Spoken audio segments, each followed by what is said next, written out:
Now that you've had a chance to think about quadratic functions, what their graphs look like, how to find their formulas, we're going to think about a new way of looking at the formula for a quadratic function, and that is its vertex form.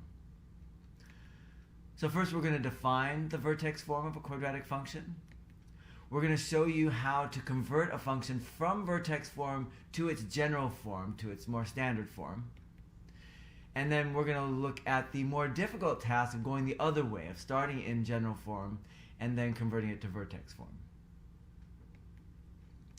So first of all, here is what the vertex form of a quadratic function looks like. And it looks a little bit weird, but it turns out it'll be really useful to us, so hang in there. So it looks like a times the quantity x minus h squared plus k, where h and k are both, constants. Now, the first thing you might think about is that that does not even look like a quadratic function. Quadratic functions look like constant times x squared plus constant times x plus constant, right? So the first thing I want to do is show you how the vertex form of this particular form of the function actually turns out to be a real-life quadratic function. So I'm going to do it on an example, but it works on any example that you can imagine. So let's say we have a equals 2, h equals 3, and k equals 4. So our function is 2 times the quantity x minus 3 squared plus 4. So we're going to do some algebra on this to make it look like a normal quadratic function, to show you that this is indeed a quadratic function.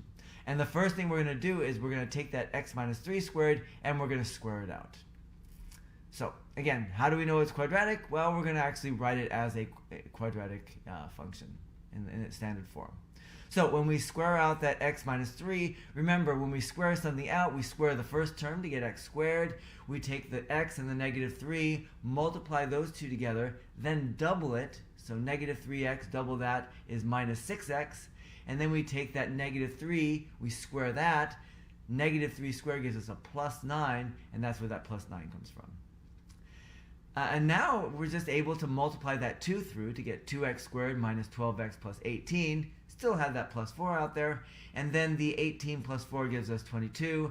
So we get 2x squared minus 12x plus 22. And as you can see, as I promised, that is indeed a quadratic function. We have constant times x squared plus constant times x plus another constant. So who cares about vertex form anyway? I should really make that case to you before we actually dive deep into actually trying to find the vertex form of quadratic functions. Well, it turns out to make it easy, as the name suggests, to find the vertex of our function. In other words, the lowest point or highest point on the graph. And let me sort of explain to you conceptually how that works, and you can see how the formula is gonna pop up from that one. All right. So if we look at this graph on Desmos, you can kind of see it's kind of hard to see the numbers on the axes, but if you look at where that vertex is down at the bottom, you can see that it is right in the middle between 2 and 4, so it looks like it's at x equals 3. And if you look right across from it, it looks like it's at y equals 4. So where is the vertex? It appears to be x equals 3, y equals 4. And the question you might ask is, well, do you see a 3 or 4 in the formula, in vertex form? And if you can't, here, let me highlight it for you there. You have that 3 in the x minus 3 and the 4 in the plus 4 at the end. And the question is that really a coincidence, or does that come up from something that is kind of meaningful in terms of the graph? And it turns out, yeah, there is something meaningful going on. So let's see if we can figure out why this is true, why that 3 and 4 just sort of pop up as our vertex. All right, so let's look at our formula here and ask ourselves, what is actually the vertex? Well, in this case, our graph is opening up, so vertex is going to be the smallest y-coordinate, right? Where the y-coordinate is a minimum. And so how do we make the y-coordinate as a minimum? Well, I'm going to look at that formula above in a slightly different way. One thing that is interesting about that x minus 3 squared is I don't know exactly what x minus 3 is, but I know when I square it, I can't get a negative number. Anytime you square a real number, you get either 0 or a positive number. And if I multiply it by 2, it's still going to be a positive number. right? So x minus 3 squared, that's going to be a non-negative number. Multiply it by 2 to get 2 times x minus 3 squared, still going to be a non-negative number. So one way of looking at that formula above is that f of x is some non-negative number plus 4. Now the interesting thing about a non-negative number is if you add it to another number, either it'll keep that number the same or it'll make it bigger. So if I want to find the smallest value of non-negative number plus 4, that's going to be 4, and that only happens when that non-negative number is 0. So if I want the smallest value for f of x, the smallest y-coordinate, right?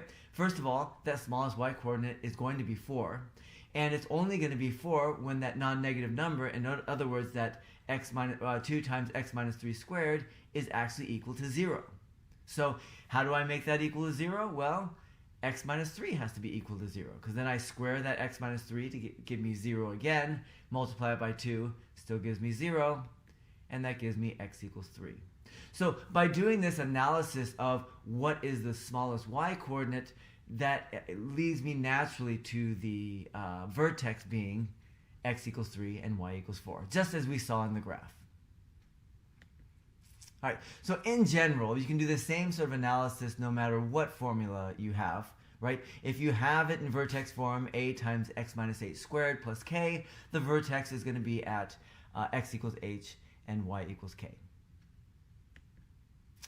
So now we can see that it can be valuable to take a quadratic equation and put it in vertex form. It helps us find the vertex more easily. So how do we do that? Well, it's a somewhat complicated algebraic process, but not one that's beyond you. So first of all, let's say we have a function, x squared minus 6x plus 5, and ask ourselves, well, how do we put that thing into vertex form? Well, first of all, I want to think about where that x minus 8 squared part of the formula comes from. Okay? And in order to do that, I'm actually going to look at what happens when we square out that little binomial. I'm not going to write x minus 8 squared because subtraction can be a little bit complicated. Instead, I hope you, in order to understand these perfect squares, I'm going to write x plus b squared first. So the h I just turned into a b because it's different because I used the plus there, and I wanted to have the plus there to make the algebra a little easier. So I was just looking at making things computationally a little bit more easy to handle. So let's go ahead and x plus b and square it, and we square it just like I was explaining before. You square that first term, that x, so to get x squared. For the middle one, you multiply the x and the b, and then you double it to get 2x times b. And then you take that b and square that to get plus b squared. I'm going to rearrange the factors in that middle term to turn it into 2b times x so that it looks more like a quadratic expression. We have x squared plus constant times x plus constant. The constant in front of the x is 2b and the constant term is b squared. So if I want to recognize when a regular quadratic expression is a perfect square, all I have to look for is x squared plus constant times x, that constant being 2b, and that plus b squared, where that b squared comes from that same b that was in front of the x. So let's say now that I have some kind of x squared plus 8x, and I wanted to mess around with that to make a perfect square. Now, obviously, x squared plus 8x by itself is not a perfect square. But it turns out if I add a nice constant term to it, I can make it, I can make that a perfect square. It makes it slightly different, but that's okay. It makes it a perfect square. Well, let's see how I do that. What do we have to add to that to get it to be a perfect square? Well, remember that 8 is the coefficient of x, and if I look at the formula for the perfect square, that 8 then has to be 2b, because 2b is what comes in front of the x. And once I know that 8 is 2b, I can figure out that b is equal to 4. But once I know that b is equal to 4, now I can figure out what b squared is. I just square it to get 16. Which means that if I take that x squared plus 8x and add a little 16 to it, that makes it a perfect square. Which perfect square? Well, that's going to be x plus b squared. And what was it? Our b was equal to 4, so that gives us x plus 4 squared. And again, that x plus 4 squared happened because our b was equal to 4. So maybe x squared plus 8x wasn't a perfect square, but if we add 16 to it, that makes it a perfect square. All right, so let's see how we can use this kind of reasoning with the function that we had before, x squared minus 6x plus 5. Now that function by itself is not a perfect square, but if we mess around with it, we can get a perfect square kind of involved in that equation. So the first thing is that 5 is kind of distracting me right now, so I'm going to subtract that 5, move it to the other side. I get f of x minus 5 is equal to x squared minus 6x. And now I want to concentrate on making the right-hand side look like a perfect square. How am I going to do that? Well, again, I have x, that negative 6 has to be 2b because 2b is what's in front of the x. That enables me to figure out what b is. I just divide both sides by 2 to get b equals negative 3. That now enables me to figure out what b squared is. I just square that negative 3 to get positive 9, right? Negative 3, I square that, I get positive 9. Which means that I want to add 9 to both sides of that equation. I want to add it to the right-hand side of the equation to make it a perfect square, and I want to add it to the left-hand side of the equation so that it's, still an equation. All right? So that right-hand side is then going to be a perfect square. X plus b squared, let me see, our b was negative 3, so that's x minus 3 squared. And the left-hand side is f of x minus 5 plus 9, which we can simplify to give us f of x plus 4. And then we can subtract 4 from both sides to give us f of x equals x minus 3 squared minus 4. And look at it, it's now in vertex form. So if I want to know what the vertex is, well, I want to make that non-negative part, that x minus 3 squared, 0. That means x is equal to 3. And then once that x minus 3 squared is equal to 0, then that disappears and we get a y-coordinate of negative 4. So our vertex is at x equals 3, y equals negative 4. So see, kind of a complicated process, but we can figure out that vertex using a little bit of algebra. Now, this can get a little bit more complicated actually. Now, don't want to make your life any worse, but what if we had a quadratic function like this? 2x squared plus 16x plus 40.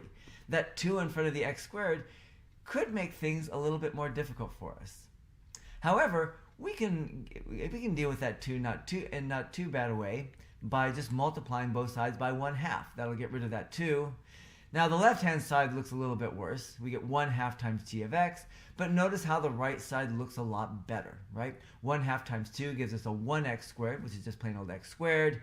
The 1/2 times 16x gives us 8x, and the 1/2 times 40 gives us 20. And now we can go through the exact same process that we went through before. Move that 20 over to the left-hand side so that it doesn't distract me. Now we have x squared plus 8x. That means our 2b has to be 8. That's what's in front of the x. If we divide both sides by 2, we get our b equal 4. If we square that, right, we get our b squared is equal to 16, which means we want to add 16 to both sides of that equation. Our right side then becomes a perfect square. Since our b is 4, that means we're going to get x plus 4 squared. And then we can combine that negative 20 and the 16 to get negative 4 on the left-hand side. We can add 4 to both sides. And now we're in a little bit of a sticky situation because what the heck do we do with that 1/2? Well, we're just going to multiply both sides by 2 to solve for g of x. And when we do that, we get g of x on the left-hand side. On the right-hand side, we have now 2 terms. We've got to multiply both of those by 2. So we get 2 times x plus 4 squared plus 8. And then if we want to know what the vertex is, well, we want to make that non-negative part equal to 0. So that's going to be x equals negative 4. And then once that is 0, that part disappears, and we're left with y equals 8. So we get x equals negative 4 and y equals 8. So now I think I've given you enough information to work on the in-class activities that go along with this video. It's on the PDF file that is marked vertex form of quadratic functions.